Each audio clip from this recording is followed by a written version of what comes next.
Everybody, welcome to Winter Haven, Florida, in our new world headquarters studio. And I'm excited because Lane Bowers is with us, who has become lovingly known as the world's greatest marketer and the world's smallest niche. Welcome. The most passionate marketer. The most passionate, exactly.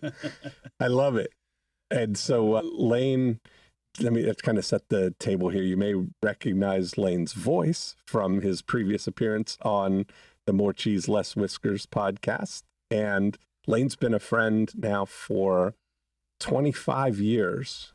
Wow. Isn't that something? That is hard. We were just young pups. Yep. Growing up, coming in Winter Haven. And so Lane and I hit it off right away. We met at the gym, and one of my prized possessions that you gave me back was this long marketing plan that I had laid out for you. I was, 1997, I just moved to Florida, and I was really like peak courting the marketing world, at that time. I was just in love with marketing. I'd come out of, applying it all to my real estate business, but I was seeing this potential of the internet. It was all just kind of starting. And then when I met you at the gym, Lane, at the time, I'll share you what the niche is, but Lane is a barefoot water skier, not just any barefoot water skier, but a former world champion barefoot water skier. And so Lane, I'd never met anybody who, literally made his living doing barefoot water skiing, which is something I'd never even heard of. So wait a minute. So you don't have any skis, right? Nothing. And so God bless America. And you owned a company at the time called the Barefoot Company that you had your office inside the gym, in the back room in the gym. And it was burgeoning sort of internet. $150 a month. $150 rent for that room back there? Yep. Okay, perfect. And you were running ads in Water Ski magazine. Yep. And I laid out this business plan on I sat at Keith's desk, the guy who owned the gym. And if you remember, the dot matrix printers were the big thing. IBM, right? Then, yeah, IBM. So it was like, I took this they all had, the pages were all attached. And I think it was on like 3 or 4 pages of stuff. And I just hand wrote this manifesto for Lane in how to, capture email addresses and build a business on that.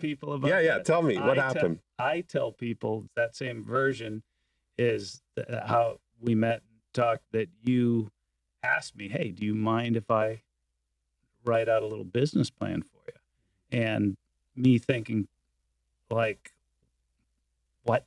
And then thought to myself, well, he's not really trying to sell me anything. He's just offering to write a business plan for me. I mean, how could no be any sort of an answer other than yes has to be the answer? And my business partner wasn't as excited about the idea. I remember. I wanted to talk a little bit about that because my big idea, you guys were running ads in Water Ski magazine that would feature certain product, almost like a catalog type of ad. So you run the ad and people would call in and buy the stuff that you were selling on the ad. Right. And I remember just presenting this idea of forget all of that. Yeah. Because barefoot water skiers are a niche within the water skiing niche. So you're going to water skiers, most of whom are sensible enough to use skis or wakeboards, and we don't want any of those people. And a lot of them didn't even like us. So, And so I remember laying out this idea that what you ought to do is give away a book on the ad and gather all the email addresses so that you can continue to build a relationship with them. Then you've got your own list of all the barefoot water skiers, which were what we call invisible prospects. I wasn't calling it that then, but I've come, as it's evolved, that's really what the thing was. And I'd remember to this day, I remember Richard, when we laid it, I wrote the ad. We even did we here's the book. Where should I go with this? There we go, right there. How to be the best barefooter on your lake. Like thinking about what would your ideal audience love? And I did have some experience of barefooters because my friend Dan Cooper up in Canada was a barefooter, and I didn't know anything about that at the time, right? Mm-hmm. But I remember that those guys would all get together and they would measure their success by, well, I got from there to this, like they dropped the ski and then they'd measure how many docks they could go before they face planted or whatever, right? At 40 miles an hour. Correct. Yeah. And so there was like bragging rights of, who got the record, who's the best barefooter. And I thought what a great title, right? So we did this book because Lane had, articles and had knowledge about how to be the best barefooter on your lake. And we did the ad, and I remember showing it to Richard. We were doing the unveiling, and he's like, basically, are you guys crazy? Yeah. He said, I'm not going to pay for an ad to give away something. How are we going to make any money giving away something? Right. If I don't sell anything.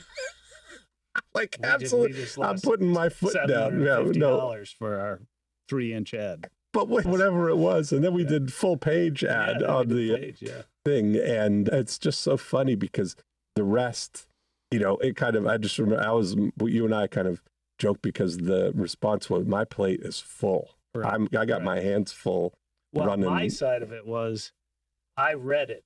Yeah. And I was captivated by it. It was like a book I couldn't put down. I think I might have read it multiple times. I think then I went and talked to my wife, Cindy, and kind of re-explained what I understood it to be. And I was like, this is pure genius. And so, I was completely sold. And then it was a slap in the face to go share what is the obvious genius of getting name in an email in exchange for the world's best barefoot water skiing help. Exactly. And he thought that was a horrible idea. Absolutely. I just remember it so. And I remember you saying, do you remember the bet you made? Yeah, I'll pay for it. That was Yeah. That was even funnier. Yeah. Yeah. Because I knew, we'd had the experience of knowing that email addresses at the time, that was like the thing everybody was getting. Not everybody had an email address, but it was gaining momentum, right? 1997. And so to be able to do that and build that list, and now you've got tens of thousands of people, and that's been the core. When you think about how it's got to be millions of dollars from the time of that list has evolved, and now you don't even do any new ads. It's all to the existing, however many tens of thousands of people. Correct. Crazy, right? Yeah. So the asset that you built, your influence over those people. Yeah. Yeah. It was, sharing. And I remember this is before video. It's hard to imagine, but before video was a reasonable possibility. So it wasn't. Yeah. Video. Remember, you were barely off of the dial-up internet, right? So even images were like scrolling. And if you did have video and it was more than a small amount, you probably had 6-7 videos that you had to go to the next one right after the next one. No one knew how to compress the videos. Unless it was their profession. So everything was long form. And I sat there hours writing out stuff. And I remember Richard telling me, why? Everything there is to know is in that newsletter you just sent out. Would anyone come and take lessons from you? Why would anyone buy? You just gave them every single tip there is to successfully do that. We did that same, like I had to come off of the experience of doing the Stop Your Divorce book, so I knew, because that was a concern that Homer had at the same time. Well, if I give away all the secrets in the book, nobody's going to need the counseling, which was exactly the opposite. We sold $5 million worth of that book, and he did at least that much in counseling, over the time. So it was, giving people what they want and building that relationship with them, bonding with them. You can then direct that bond into wherever you want to go. So what's the remnant of that business now? What's the engine that drives everything?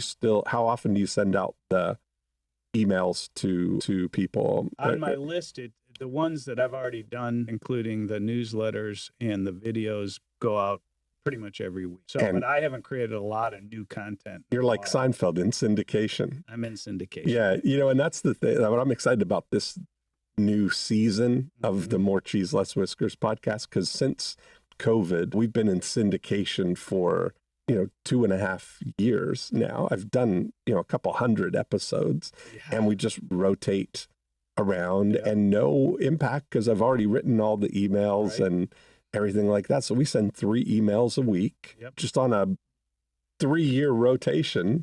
So everybody's, hey, I just got that. Well, 3 years ago, you maybe got that email, but so it's at the end of 3 years, we've been in. I had done like a new episode every week for years and years, and Joe Polish and I had done the I Love Marketing. We've got over 300 episodes of that. We still do maybe one a month of the new I Love Marketing, but so I had all this content that it's like Seinfeld. You get in enough that, and it's good that you can be in syndication, right? You're still watching Seinfeld reruns. Yeah, you think about it. It just kind of was an epiphany just hearing you say that. But yeah, you think about it. It comes up an episode, you already know what it is. Yeah, and you still enjoy watching it. Right, and not now. But every now and then there would have been an episode that you forgot about or you'd only seen once. And so that's the same thing when people get an email. And, I remember laughing so hard, Lane, about I think it was the line stepovers or whatever, was writing bullets for the ad. And I had written something like the easy way to do line stepovers. And you kind of you're so nice, right? You're so positive. You always look for the glass is half full type of thing. And you're looking at this and I'm like, what's up? I said, just say it. And he's like, well, there really is no easy way to do it. And we started laughing because I said, so be more accurate to say, well, take a good look at a trick you'll never do. Exactly. Oh man, it was so funny. But that we've laughed and laughed about so much stuff over the years creating all of this. But that book, that was one of the first ideas before we actually had the 90-minute book company. But fantastic. It might have been a pre-launch of that. Yeah, building that list has been amazing. So you still have equipment sales that come from the thing. You've got a relationship with a supplier, Barefoot International, that has all the equipment. So you're basically an affiliate for their catalog or a joint venture relationship with them, and the booms and all the equipment there that you had. And then you also teach people. So you have a ski school here where people come from all over. I used to travel all over the world. Yeah, not anymore. When we first started, but after adopting 2 boys, my ninjas, decided we didn't want to travel now you anymore. switched to being a lighthouse. People come to you. Just shine the beacon. There you go. Over here. Come to Winter Haven, which happens to be the water ski capital of the world. Sunny Winter Haven, Florida. That's right. Welcome. So, that has been a great thing to watch unfold. And now I'm excited because you're kind of looking into new business. Okay, so tell me, you're onto something exciting now, and I want to hear all about it. And we can talk a little bit about we'll hatch some evil schemes for it, because it's a burgeoning idea, and I think it's totally on trend. Yeah, very excited. I basically had a friend here in Winter Haven, a dentist, who invited me to a Christian business conference. We went there. They basically it's kind of like a marketing thing like we've gone to before, and they kind of split you off into different niches and basically introduce you to gurus and experts, and then upgrade you into an inexpensive 3-day something or other, move you into a much more expensive mentoring. There you go. That's deal. called an ascension ladder. An ascension ladder. I'm a sucker for a good ascension ladder. Great marketing. Yeah. So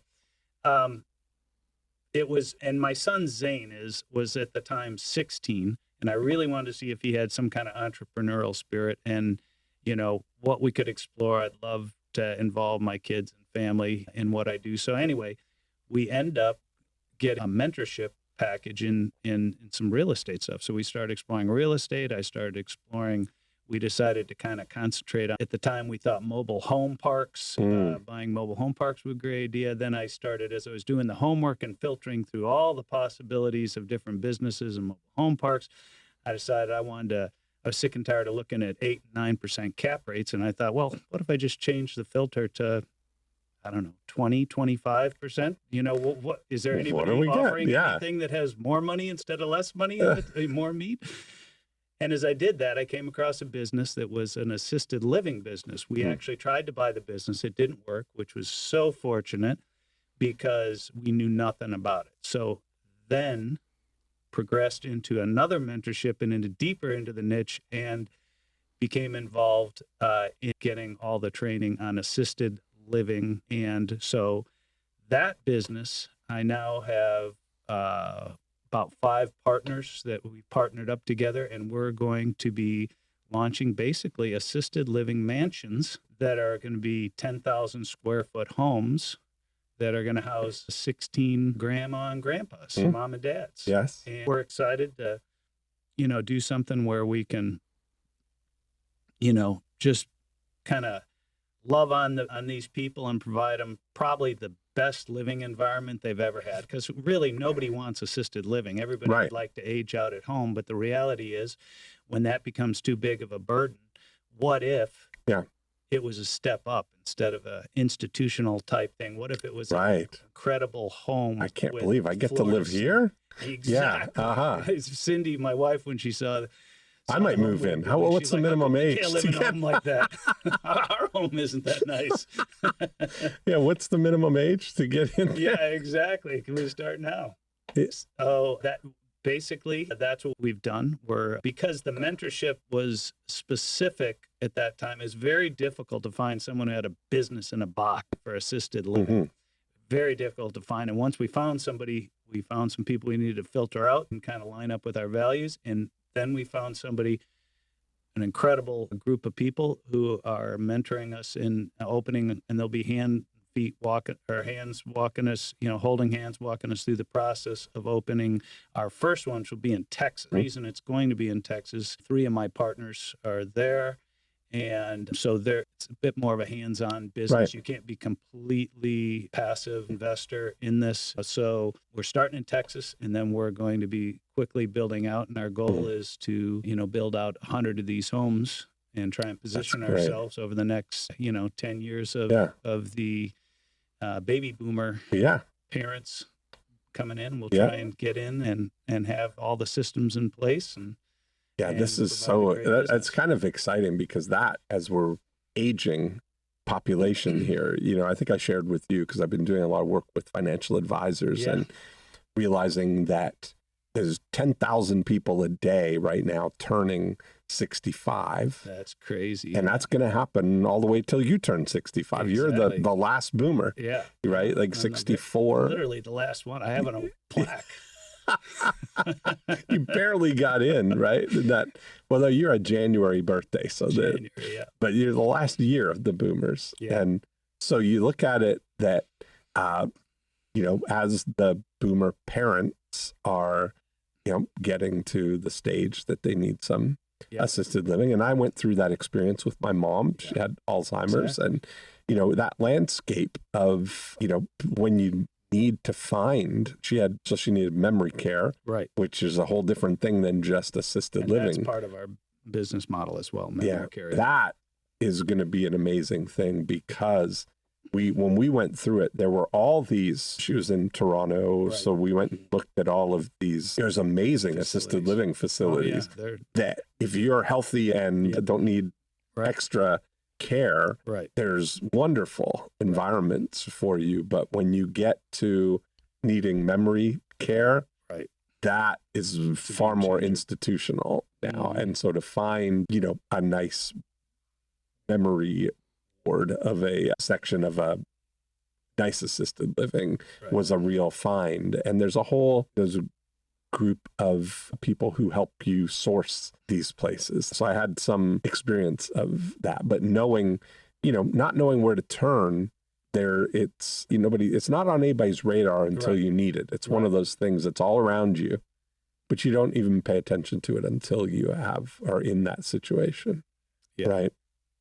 So we were talking about some of the, the actual business side of it. Like I've got no doubt that when you build these, because it's only 16 beds in a place that I asked you how long people stay, what's the stats say for the industry of the average is 2.5 years. Yeah. So when you look at that, then we talked that means that out of 16, you may have, once you get the first 16 filled, that you're going to be going through, that there'll become only 4 or 5 vacancies every year. So that's really all it needs to do. So that's kind of an awkward marketing number, because it's kind of, you never know when it's available. Right. You don't know the thing, but it's such a big need.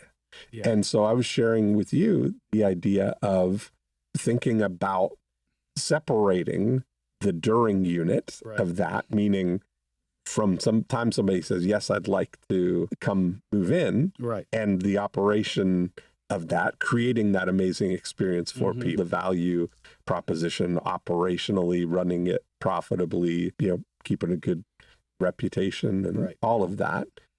But then the opportunity of the before unit of it, of helping people find, even if it's not your facility, other places there, and so, because there's going to be far more people who are looking for assisted living than you're going to be able to accommodate. Correct. So there's maybe a way to turn that into a business of its own. Sure. Right? Yeah. I mentioned when my friend Neil and I ran a painting company, and we created a separate company called Name Droppers. Right. And what we did was we had college girls going out in the evening and on the weekends with a clipboard and check boxes and doing homeowner surveys, home improvement surveys, to see, are you planning on doing any home improvements over the summer? Right. This was in the spring. Right. And we had, check box for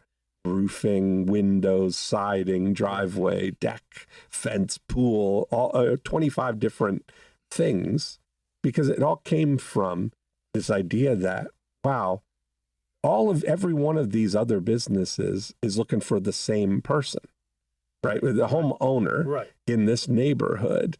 And if we're going around just knocking on door, hey, you doing any painting this summer? It's a lost opportunity. It's a waste. You've already done the work. We've already done the work. So how can we capitalize on that? So if you're looking for a list that's going to sustain 5 vacancies a year, it'd be worth it to set up a system that generates 500 candidates a year. Right? Exactly. So I look at that, and that's one of the big, models that I keep returning to, is separating the before unit and thinking about the before unit as a supplier to your during unit. And often, even if you think about it at arm's length, it's like, what would be if you had an exclusive relationship with a company like that was delivering, and that model is already established. Right. There's already, what do they call them? Are they consultants? Are they counselors? Are they? I was inquiring about that myself. I'm not exactly sure. They're a referring company is what they are, but I'm not really sure. I've been trying to establish, are there any requirements? That's what I was asking. I'm wondering about is there any licensing requirements or, registration? Or... Right now we're having the group that's mentoring us. We asked them, I said, hey, of the people that, now they have a big waiting list, so they don't have to, but they do have those people come to them. So I asked them, I said, hey, just out of curiosity, if you can find out, are there any requirements for referring people? And I don't know the answer, if there's state, local, or national type of requirements to it. But assuming that it's basically either just, and I don't think there would be necessarily, since you're basically a salesman. That's what I mean, is that you're not really providing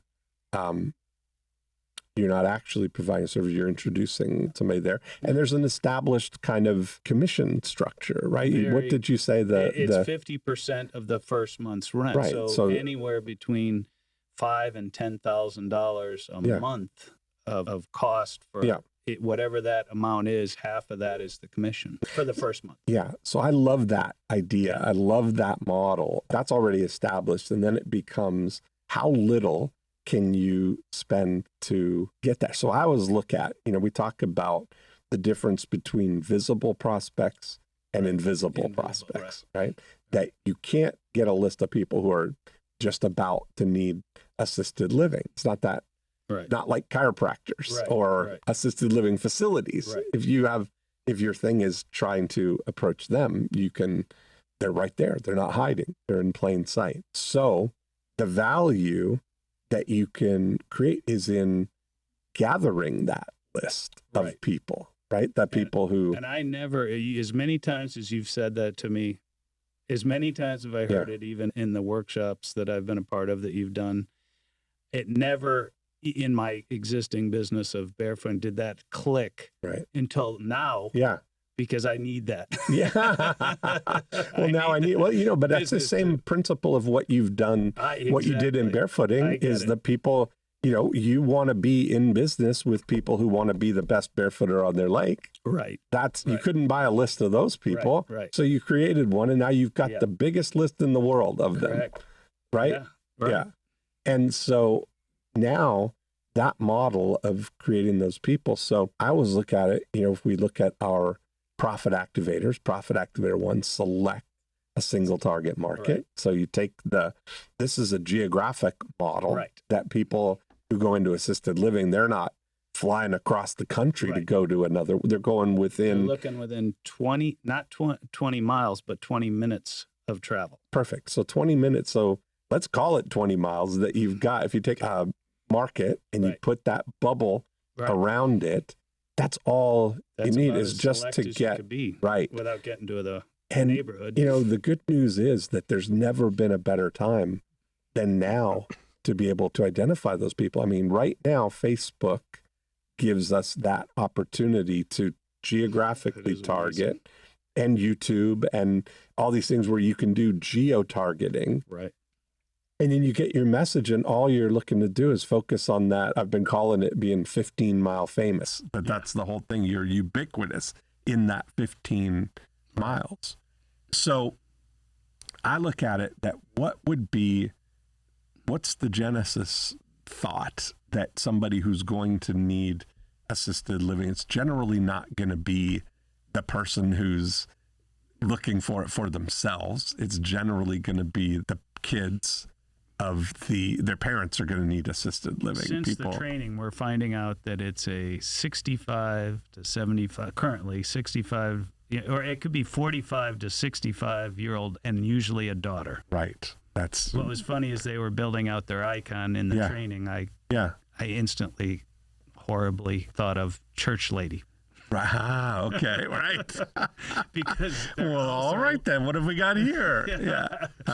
But it seemed an integral part of their model that of the people in Texas that are training us is that I asked them. I said, how many of the people that you get on your list are not part of a church? And they said it's super rare. So they know that they're looking in churches in their area. Okay. And people who are involved in the community looking to give back, and almost always female, the daughter. Yes. Okay, so this, now you start to look at it, that it comes across the news feed that what I've found, this has been like an evolution for me as well, is that normally what most businesses would do, you've selected who your target market is, 45 to 65 women who have parents who are aging and getting to the point. So Profit Activator 2, the whole job of work is to get prospects to raise their hand. Right. So if we look at it, that what most people do when they take that is that they want to get their name out there. So they would start advertising the name of the facility. Come on down to Shady Acres or whatever the name's going to be. We're the the modern choice in assisted living, and all of this. We're Christian business, and we're serving families, small groups, 16 people only, lots of room to spread, all of the laundry things of trying to convince people that this is the one you should come to. And what I've learned is separating that desire to get the word out about your place in favor of finding people who are going to be the consumer of that, right? So if you look at it, that what they're doing is they're gathering information. That's the first spot, right? So where are we going to go? Where are we going to start? Where are we going to start? So if you had in Houston or Abilene or wherever we're talking there, if you were running an ad that has a map that shows Abilene and maybe some pin drop thing, you've got a nice cover that is like this information gold mine. Right. That's like the 2022 Abilene assisted living directory. Right. That kind of thing where it's market data, objective market data, not subjective opinion. Right. That we're the nicest, we're the best, we're the cheapest, we're the whatever. Objective data. Right. Of saying, 40 great assisted living facilities within an hour or within 20 miles of Abilene. Right. Yeah. So that's really now anybody looking feels like, oh, I just stumbled on the gold. This is great. Now I can see. And then you get to show what all the options are. Right. But what you've done in exchange is you've built a list of people who are shopping for, at some point, assisted living. And it may be a couple of years, because I imagine the gestation period, it's not an impulse buy. No, it's definitely not. And there's some sticker shock, which ironically is a lot like my existing business. Yeah. Is that a lot of these people don't buy for years. And sometimes if they ask for a quote, say for a boom or something for their boat, they hold the email for years. Yeah. And that happened. happened. Time, they say, hey, can I still get this? Yes. Blah, blah, blah. So, it makes more sense having already, you taught me that. But you've got a durable desire. Right. Somebody who wants to be the best barefooter on their lake. Right. Once they're a barefooter, they're always a barefooter, and they're going to constantly be pursuing that. Right. And so they're going to have all these needs, whether it's now or later. Right. And I imagine you've got customers now who have come. I mean, you probably even in your school have people. I know I've met some of the people that come down every year to ski with you. So you've got all of this for decades. Yeah, the longevity in your after unit of that. But it all came with starting just identifying people who want to be barefooters. Yeah. So having that ability to provide information and to just take a step up, because every one of those individual assisted living options is they're sitting in board meetings or marketing meetings trying, how are we going to, brand ourselves? How are we going to get the word out about our place? They're only concerned about how are we going to find people for our facility. What's in it for me? Yeah. And here we are. If you can come and create this clearinghouse, and there's an established structure. If I send you someone, you're going to pay half of the first month's rent. That's it's a pretty amazing thing. So you start to think, well, if you can, in these kind of things, I would expect we can generate those leads for $3 to $5 seems in the sweet spot of what we're able to do in most categories. And so you look at it that if you invested $5,000 in building a list of 1,000 people who've downloaded the Abilene, assisted living guide, that over the next, take that 1,000 people over the next 100 weeks, 2 years, a good percentage of them are going to do something. Right. So that's a pretty exciting, a lot of times the biggest distinction that I've been really refining is this idea of thinking an investor, using the before unit as a capital investment approach as opposed to an expense-based approach. Right. Because most people want to run the ads and then they measure their return on ad spend in the first 30 days so they can pay for the credit card. Right. Like Richard was looking, you'd run the ad in the magazine and it would offer the catalog stuff. And then you spent $675 for the ad and you sold $6,000 worth of stuff. That was a successful ad, right? But then there was no real value after that. It was only you're renting that.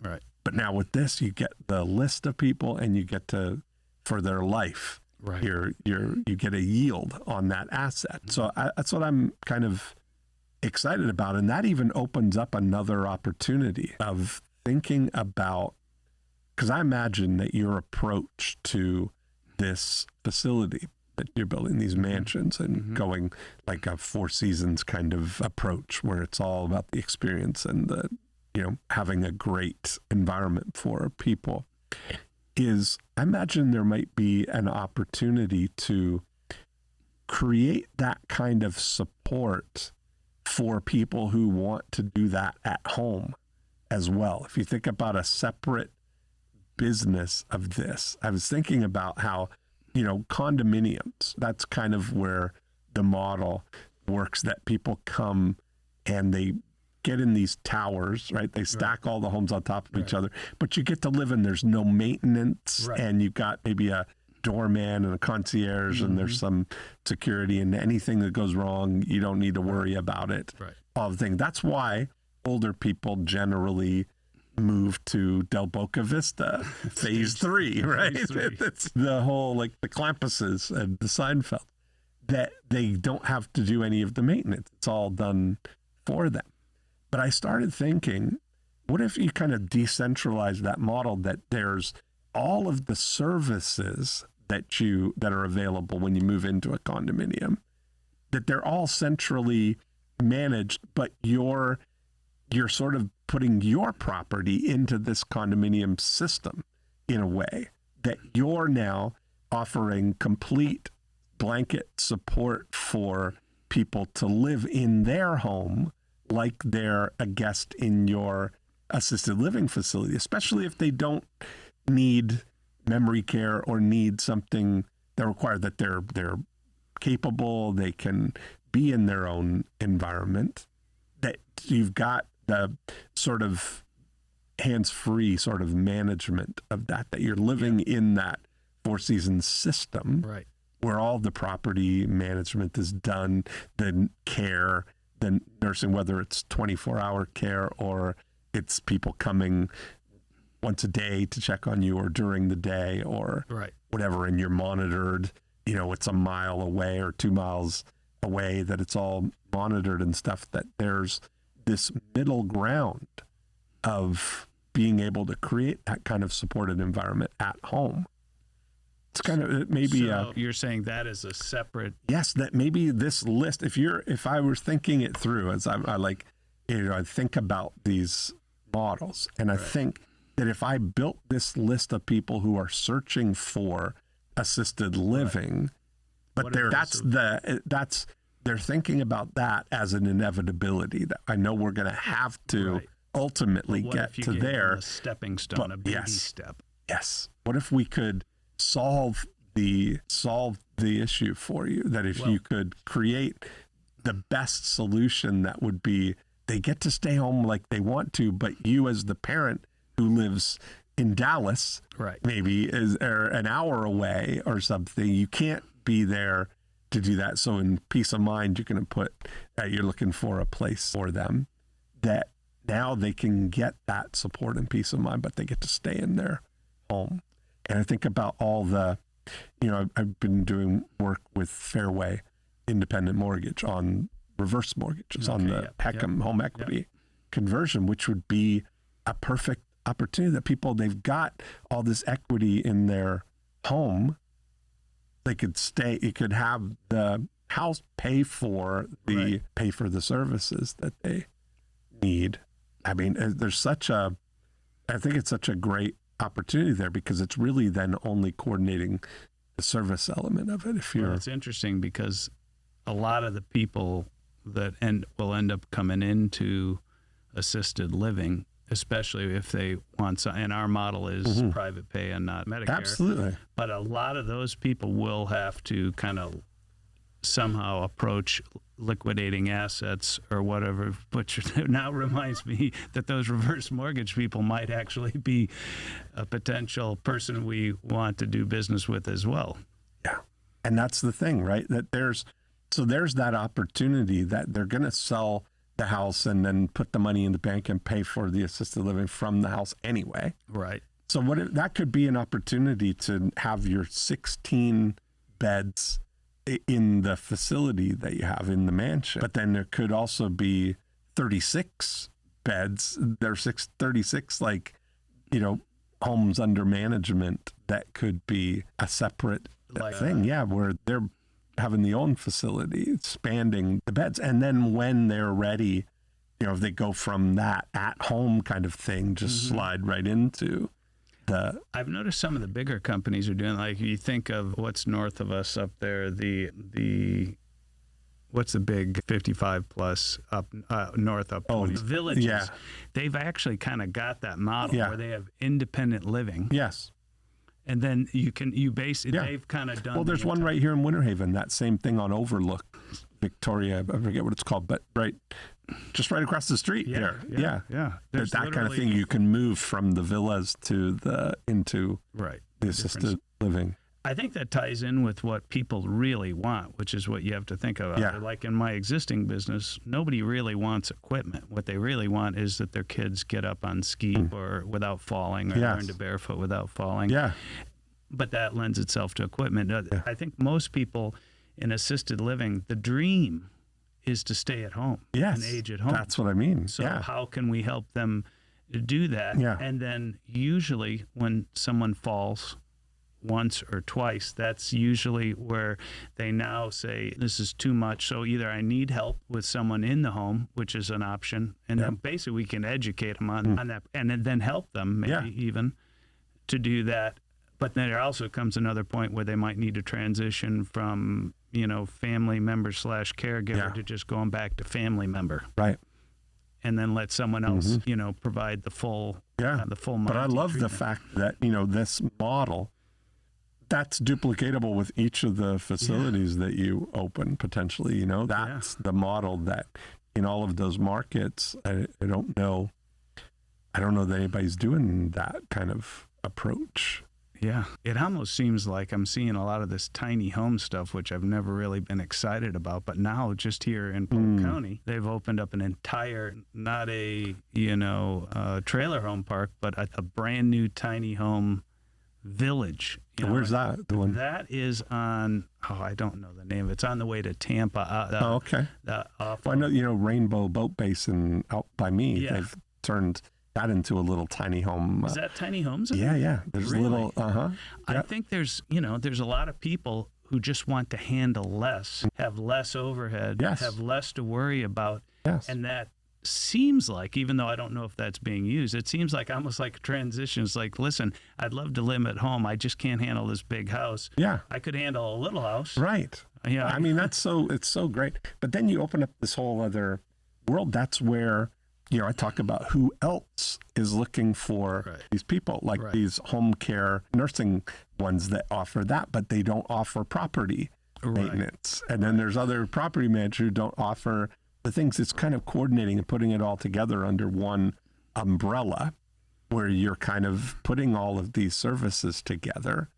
That is how do you find all the people? Because it's kind of like finding the clients. We put together, let's say, call it an Abilene assisted living guide, but now we really need to do the same thing with businesses. We need who else. Well, that's where you start to think. That's what. So it's just through thinking it through. Yes, it is thinking it through. Yeah, and saying, because then they're all looking for the same thing. Just like we had to go and build relationships with the roofing company and the window company. True. They all want.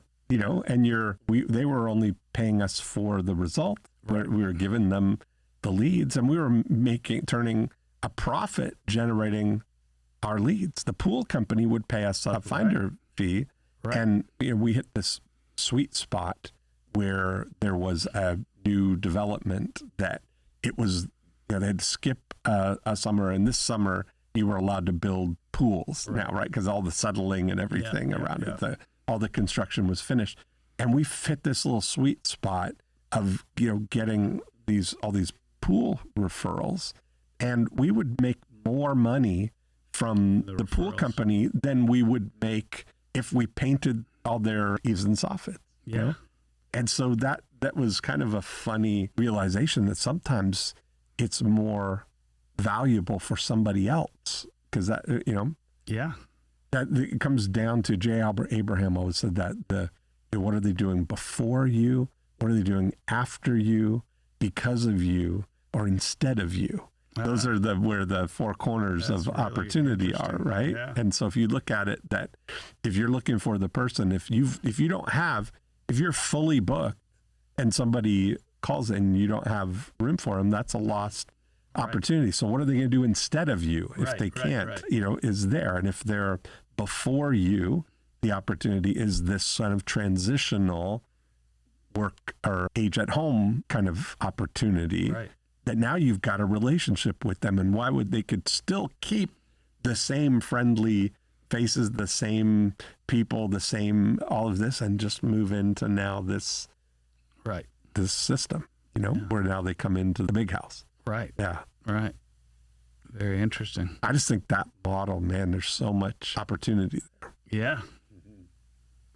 Yeah. Part of this mentoring they're going through on the assisted living is and this is more foreign to me, but they're very much involved in the local community. But that is probably going to be the way that you find out what other businesses, want. You need the same people that you need. Yes. But, it could be part of that same, not just thinking it through, but obviously you'll run into people getting involved in the local community. And so. And you start to think about that age group, of what's the age of people who are going into. It seems to be, it seems like the sweet spot is like 80 to 90, but I may be a little off on, because there's, people are trying to live at home longer. You know what I mean? So, but it seems to be, I'd say 80 to 90. What's interesting is one of my partners is in their 40s. And her dad, is now just starting assisted living. So he's keenly How old is aware. I don't know. That's what I meant is 40, how old are the residents she's themselves? 45, I believe. So I don't know if he's obviously younger. You know what I mean? He's younger than that group. So he's got to be, I'm assuming 65 to 70. Okay. But that seems so unless there's some kind of memory issues or something that, then there is that, but generally people are healthier longer. Right. In that way. But yeah, man, I just think like that'll be a fun project. I'll work with you on that, on doing putting it all together, because that, I think once you get that model figured out, then you can take it to multiple market. Once you figure out one, figure out how to be the expert in your 20 miles. Yeah. And how can you use that facility that you have as the central thing to manage 16 more off-campus things. That could be a neat opportunity there as a headquarters for it. So it's very efficient. What we'd really like to do to save on expenses, since these homes are going to be relatively expensive to build, is we also, if we can find that the demand is there, we've been doing like secret shopping and whatnot to find out what the competition is. What are people paying right now? Do they have waiting lists? What are they doing well? What are they not doing well? Ideally, we'd love to build 2 or 3 or 4 of these at the same time. Yeah.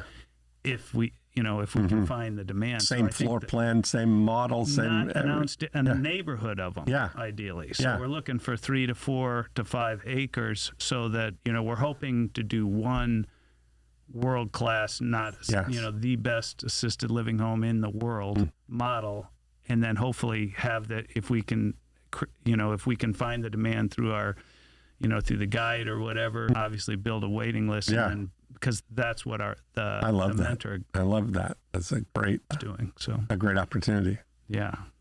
Well, this has been exciting. Yeah. I want to, I don't want to, we've got a couple of minutes here. Okay. I wanted to propose something new to you. Oh. Because, I look at this as I look at it, you and I cry often over coffee about maybe I don't know how many years ago now, 12, 13, 14 years ago, we sat and had great conversations about Now I know what this you're doing. new idea that YouTube was allowing, that you know, was starting to be. Gary Vaynerchuk was doing Wine Library, and you had you know, Zane, your oldest son, was 5 or 6 years old at the time. It's kind of, so it must have been 10 years ago. Yep. And but had the great brainstorm of let's do with Zane a toy review website, a show on YouTube. The pain. Where we just take him to Toys R Us, we let him pick whatever he wants, we come back, unbox it, get his opinion, and the name of the show was You Buy Toy Now. And that was a nod to Jeffrey Lant, because Jeffrey Lant, you know, taught me about copywriting, that the big words are you get benefit now. That's the thing. That's all it is, right? But there was some, for some reason, it didn't really work out that we ended up doing it. But then we cry because we look now that Ryan's World, which is essentially exactly the same idea, that Ryan is one of the top websites or top YouTube channels in the world, $22 million last year. Doing exactly our idea. Your idea. My idea. Thank you. That's it. My non-execute. Your great idea. My non-execute. So I got another one. We're just gonna end it on this. I don't want to brainstorm this. We'll set up our next brainstorm thing. But it dawned on me. Should we tell everybody? What if we did grown-ass men reviewing toys for boys? And you and I, right here in this studio, we just go to get and think about how we could get the top 100 toys on Amazon, and we just do short videos on YouTube with the exact title, name of the thing, the keywords of the stuff. Because whenever somebody's considering a toy, they might go to YouTube and say review, and here we are. We could get a seal of approval from 2 grown-ass men reviewing toys for boys. We give our opinion on this stuff and approve or disapprove. You're safe to get this toy. What do you think? That's a great idea. We could do it. And look out, Ryan. The pain of being wrong 5 years from now is going to motivate this project. I think that's amazing. Yeah. So I think that's a done deal. All right, let's put a pin in that one. Yes. And then we'll come back and we'll do a whole episode where we brainstorm that one. But I think it'd be a great idea. Oh, that's going to be good. Awesome. All right. Thanks, Lane. Thank you. It's been so much fun. Yeah. Awesome. All right, thank you.